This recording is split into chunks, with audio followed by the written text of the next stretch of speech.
എന്തുകൊണ്ടാണ് പുതിയ ശീലങ്ങൾ തുടങ്ങിയിട്ട് നമുക്കത് കണ്ടിന്യൂ ചെയ്യാൻ പറ്റാത്തത്? ശീലങ്ങൾ എന്ന് പറയുന്നത് ഒരു സബ് കോൺഷ്യസ് ആക്ടിവിറ്റീസ് ആണ്. അത് നമ്മുടെ ഐഡന്റിറ്റിയുമായിട്ട് വളരെയധികം കണക്ട് ചെയ്യപ്പെട്ടിരിക്കുകയാണ്. നമ്മുടെ ഐഡന്റിറ്റിക്ക് മാച്ച് ആയിട്ടുള്ള ശീലങ്ങൾ മാത്രമേ നമ്മൾ കണ്ടിന്യൂ ചെയ്യുകയുള്ളൂ. നമുക്ക് ഏതൊരു ശീലങ്ങളും സ്റ്റാർട്ട് ചെയ്യാൻ പറ്റും. എന്നാൽ നമുക്കത് കണ്ടിന്യൂ ചെയ്യണമെങ്കിൽ നമ്മുടെ ഐഡന്റിറ്റിയുടെ സപ്പോർട്ട് അത്യാവശ്യമാണ്. 90% ആൾക്കാരും ഫോക്കസ് ചെയ്യുന്നത് ഔട്ട്കം ബേസ്ഡ് ഹാബിറ്റിനാണ്.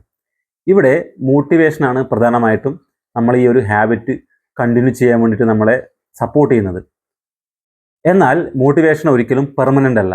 അത് മോട്ടിവേഷൻ താഴോട്ട് പോകുമ്പോൾ നമ്മുടെ ആ ഒരു ശീലം കണ്ടിന്യൂ ചെയ്യാൻ ബുദ്ധിമുട്ടുകയും നമ്മൾ പഴയ ശീലങ്ങൾ വീണ്ടും കണ്ടിന്യൂ ചെയ്യുകയാണ് സാധാരണ ചെയ്യാറുള്ളത്. എന്നാൽ നമ്മൾ ഐഡന്റിറ്റി ബേസ്ഡ് ഹാബിറ്റിൽ ഫോക്കസ് ചെയ്യുകയാണെങ്കിൽ ഇവിടെ നമ്മുടെ ഐഡന്റിറ്റിയാണ് നമ്മൾ സപ്പോർട്ട് ചെയ്യുന്നത്.